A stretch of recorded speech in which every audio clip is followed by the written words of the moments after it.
Hi and welcome to a new week of WynActive webcasts. And once again, we've got lots of great people to talk to you this week and covering numerous topics. And I tell you what, we have a local legend with us today. But before I get into that, once again, my name's Barry. I'm from WynActive, and my partner in crime, James Robertella from Wyndham City. Hi, James. How are you today? Yeah, really good, Barry. Weekend was good and enjoying or excited to get stuck into this week. And for everyone out there, it's the first day of our second weekly Find Your 30 challenge. So, a big shout out to those that have signed up and taken the pledge to try and find 5 days of 30 minutes of activity across the next week. And if you're interested, jump onto the WynActive website and you can still sign up and join in this wonderful, free and easy initiative to help promote physical activity. But enough of that. James, you and I are both doing this too, so everyone's got to join in. That's right. So, I mean, the power of physical activity can't be overstated, and we're really passionate about that from council and obviously WynActive. So, without further ado, though, I've got to introduce Ivo Havard. He is vice president of the Point Cook Football Club in the juniors, vice president at the Werribee Cricket Club, and a committee member at the Werribee Junior Cricket Club. So he's got fingers in many pies across community sport in Wyndham and brings great experience. And I'm looking forward to having a chat to Ivo. So welcome, Ivo, to the WynActive webcasts. Thanks very much, James. Looking forward to it. And hello to Barry. Hi, Ivo, and as you know, back up what James just said. Welcome. It's certainly great to have you here, and I've heard a lot about you. And so, tell us a little bit about getting involved, and let's talk about Point Cook Football Club just a moment. How did you get involved, and how big is your involvement now?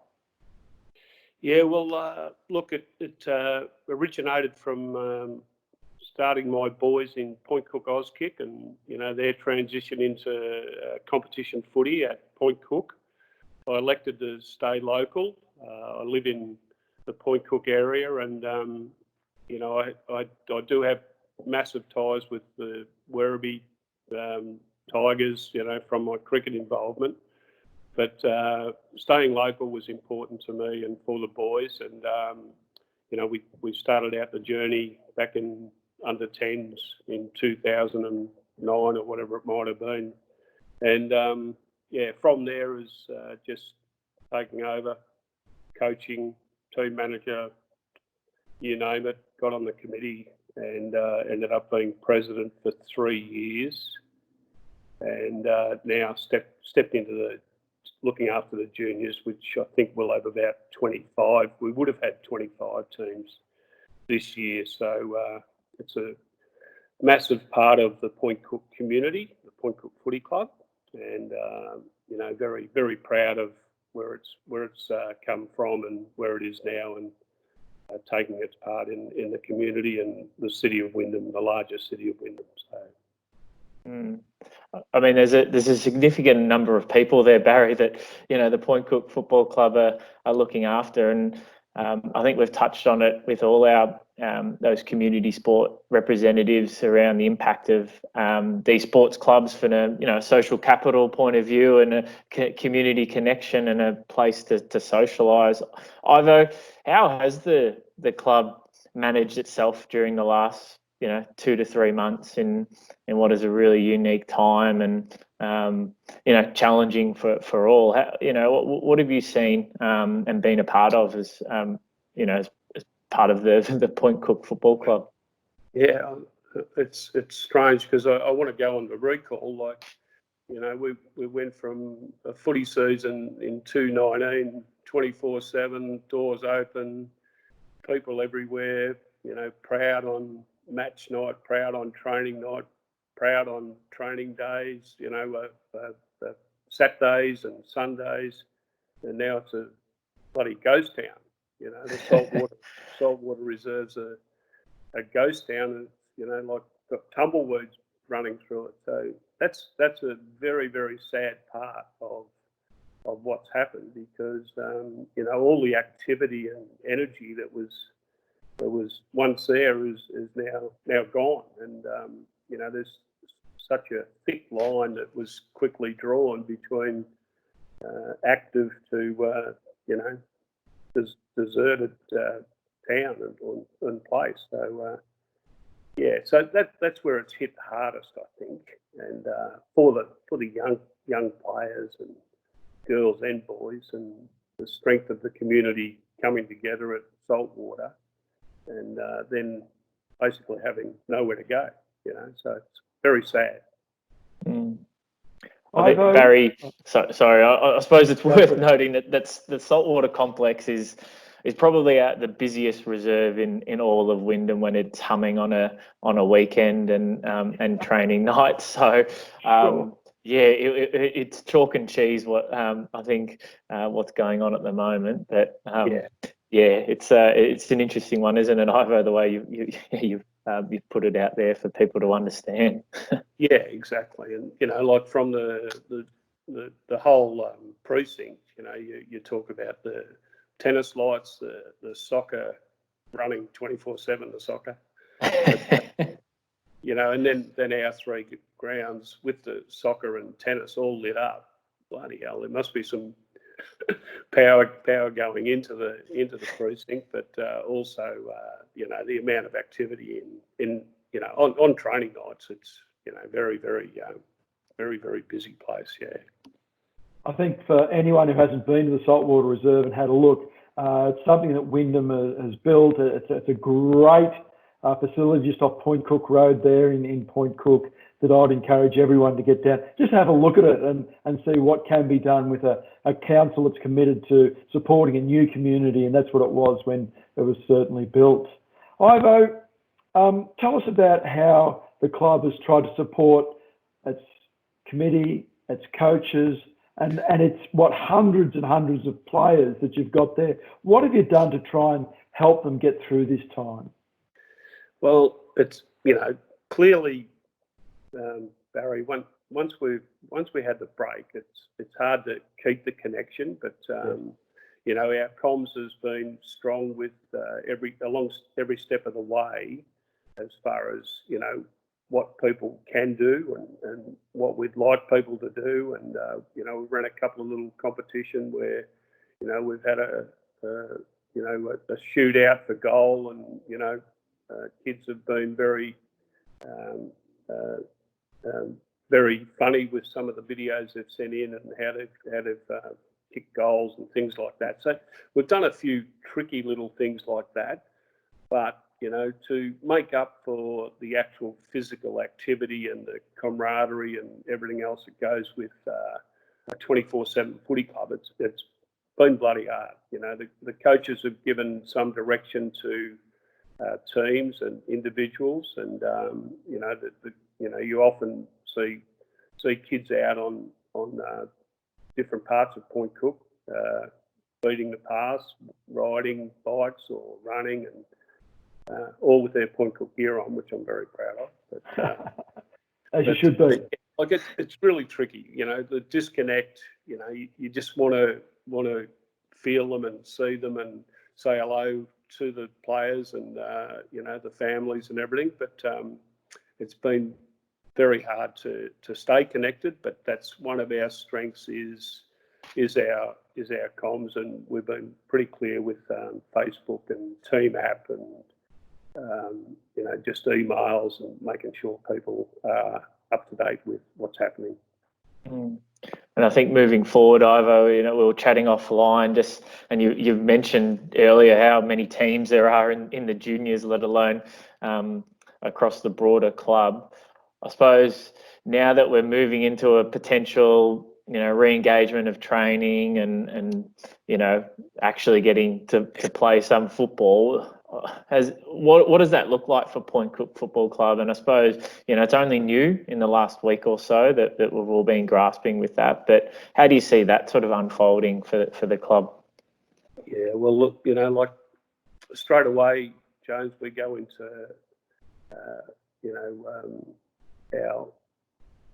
resource mode, and the amount of people required to clean things and register names and patrol gates. Like there's 12 to 16 gates at Saltwater Reserve where people can get in, and so we put a lot of thought into it, and we probably have a cleaning kit for each team.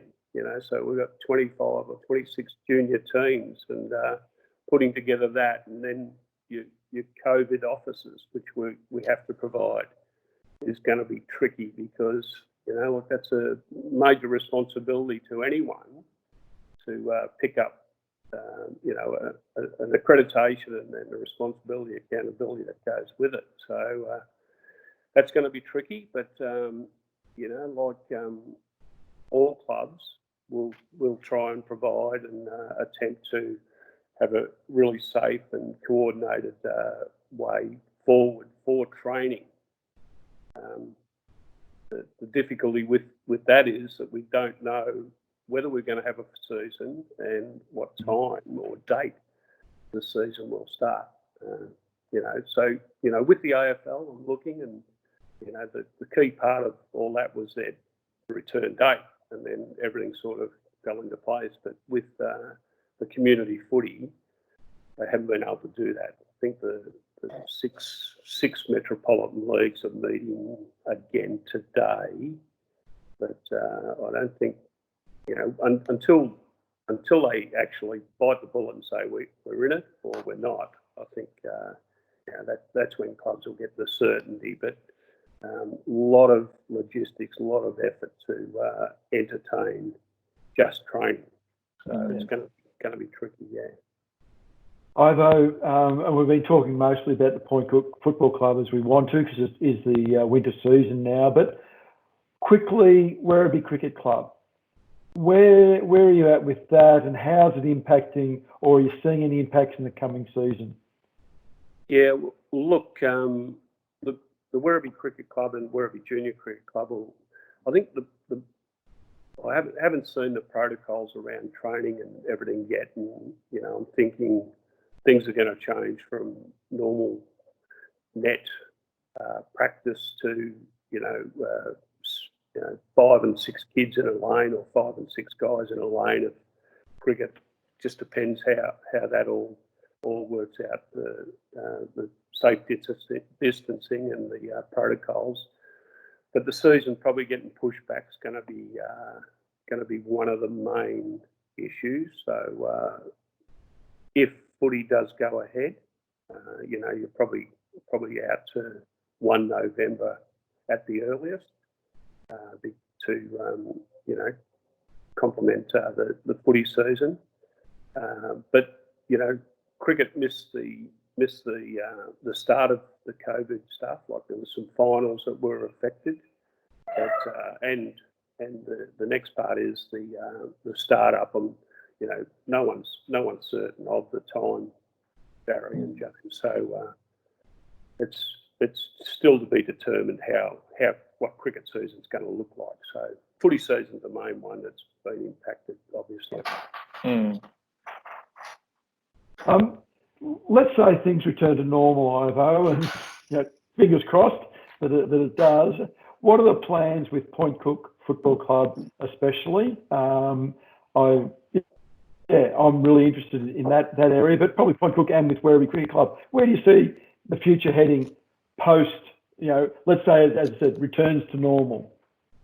Well, the biggest thing for the footy will be the player retention, and make sure people are coming back to the club, because there's going to be some apathy, there's going to be some lethargy, there's going to be on all fronts, not only the players, the parents, the volunteers, your committee, I dare say, there's some people that are going to be a little bit slow in the uptake, and it'll be up to the leaders of the club to make sure that doesn't happen. So the tip for all clubs is to make sure they're on the front foot and getting out there and drumming up business, selling a positive message that training's on, let's all get out there, and that should be your message on Facebook, on your team app. It's a new start, just all positives, and leave all the negativity behind, because I think we've had enough of it. And selling that positive message around being active again and getting involved. Come and have a kick. Let's take a mark, kick a goal. Get out there and get active. We love positivity, don't we, James? Yes, we do, and we try to practice it every day, Ivo. On our WynActive webcast, we practice gratitude, and we try to focus on the positives. And as part of that, we ask each and every guest what they're grateful for. So keen to understand what you're grateful for, Ivo, during this time. Yeah, look, I'm proud of how people have embraced the negativity, because everyone's had a crack. Like, you might have a couple of that have got outside the rules, but overall, I think it's been an unbelievable effort by the state of Victoria for getting the other states. I know we get in competitions and everything, but just the way we've managed, the way we've been led, the way people have behaved and contributed, and I think it's been outstanding. So, and the city of Wyndham, the people and you talk to, and everyone's had a real good go at it, and they realise the consequences, and I think they're still up for it too, which is really important, that we still stay safe and practice all the social distancing and everything else that goes with it. But that's the thing that I'll be most proud of, is that people have embraced it. You want to go and give someone a hug, and that's not on the cards at the moment. So so that's the thing for me. Just looking. I think that's fantastic, Ivo, and what a great thing to be grateful for.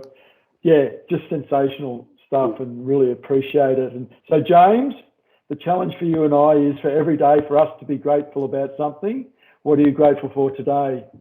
So, as part of the past few weeks, the sport and recreation team, which I'm part of, has helped out our immunisations team, and we've been there at the centres, ushering people through and helping the community members who've booked in for the immunisations. And I suppose I'm very grateful for the immunisation nurses out there, because I'm not a fan of needles. I'm not too sure, like many people are, but their control, their sensitivity, and just their ability to relate to the parents and the kids out there and make what is sometimes a hard experience quite comforting for a lot of people. I think they do a great job, and I've seen it firsthand. So I'm very grateful for all those immunisation nurses out there who have pretty much just kept working through all these challenges that we've faced. So a shout out to them, Ivo and Barry. So grateful for their work. But Barry, I'm always interested to hear what you're grateful for, and the start of the week. What are you seeing some positivity in? Yeah, look, a little bit on the community sport. As you know, James, but Ivo, I coach a representative basketball team, and recently we had a webinar with all of the coaches coming together, and the head coach had a chat, and the overriding message was we have to be aware of player welfare from getting the disease, and we're talking about coming back to competition. Whether we get there or not, we don't know, but coming back was player welfare from COVID-19. Player welfare because they've had an 8, 9, 10 week break of doing nothing and probably been watching Netflix and on their PlayStation, and whatever. So we've got to be really careful about just not throwing them and expecting them to be the same level. Being aware of the loads we're putting on them, being aware of what we're demanding of them, and that sort of thing. So I'm really grateful to be part of a club that cares for its players and not just winning. Winning was an important part, but the head coach said, look, I'd rather have them back healthy for next season than injured in this season. So look after the players. So I'm really grateful for that. It was a great message for me, and I'm certainly going to take that on board if we can get back to training and be very careful about the load and how we approach each other and things like that. Brilliant. Yeah. Thanks for sharing, Ivo. Barry, but, coming back to you, Ivo, and I think you must have 25 hours in a day, because I don't know how you manage all your time between community sport, the family, and your work commitments and whatnot. How are you managing yourself personally during this time? Is there any strategies or tips and tricks that you've sort of taken on board? I'm keen to understand how Ivo has managed himself during this time. James, I have never watched as much TV.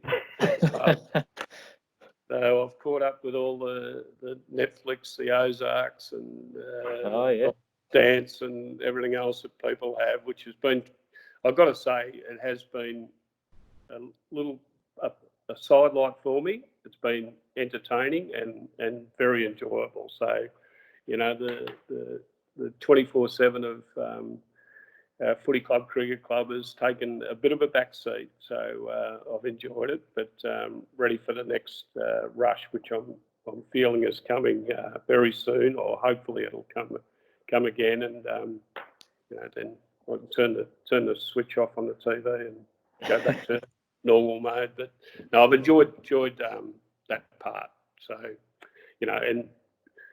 like my wife said the other day, we all lead busy lives. I don't think we've sat down to family dinners with all of us in attendance for a long time. So going back to when they were just little tackers. So that part's been enjoyable as well. But so yeah. Fantastic.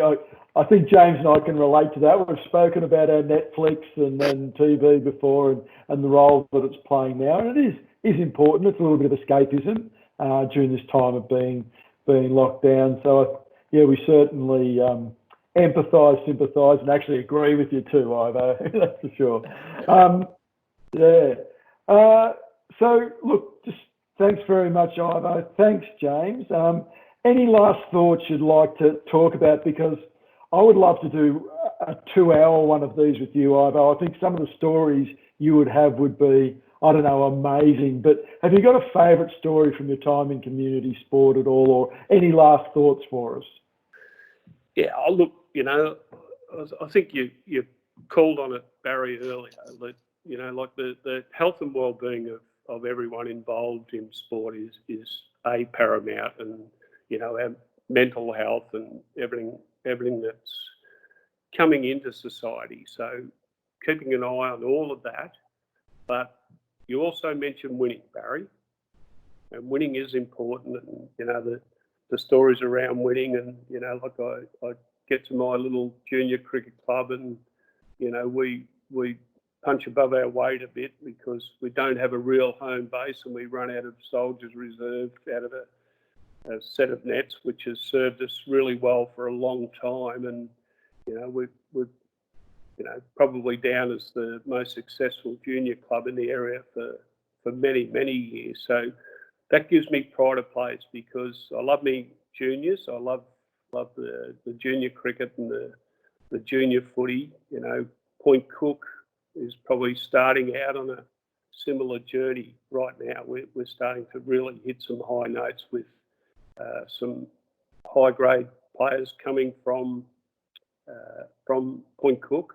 Hopefully we'll get an AFL player very soon, which is, they're the significant things that I sort of tick. And I know they're based on success, but, I'm in it for the enjoyment part, but also to take the ride and enjoy the outcomes as well. And, a lot of it comes down to success and, setting up clubs and setting up teams, and, the flow on from those teams and stuff is some bloody good players. And we've had some rippers along the way, so got a state player out out of Werribee Juniors in Travestein in the cricket, and you know, going back to the Werribee Cricket Club, and you know, we fostered Merv Hughes out of his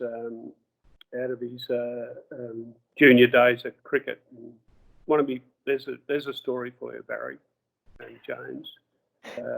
The Craig Shield, or Hat Shield as it was called back in Merv's time, was under 14s, and they're 45 over games, and Merv would bowl.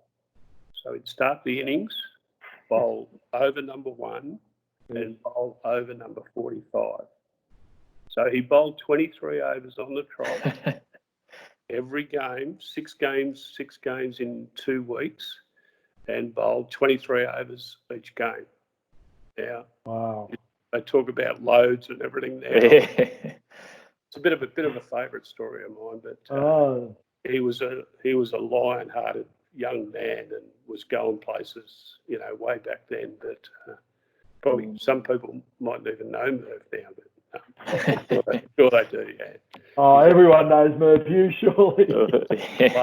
larger than life, as we know. But, yeah, absolutely. so really enjoyed the chat, guys, and appreciate the time that I've been given. So good fun. Thank you, Ivo. Appreciate your giving up your time, and wish the Point Cook Footy Club all the best, and in many months the Werribee Cricket Club or Werribee Juniors, you know, when their season starts to come around as well. So thank you for joining us, and Barry, thank you for another wonderful WynActive webcast.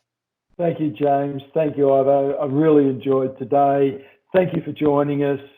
Have a great week. Look after yourself.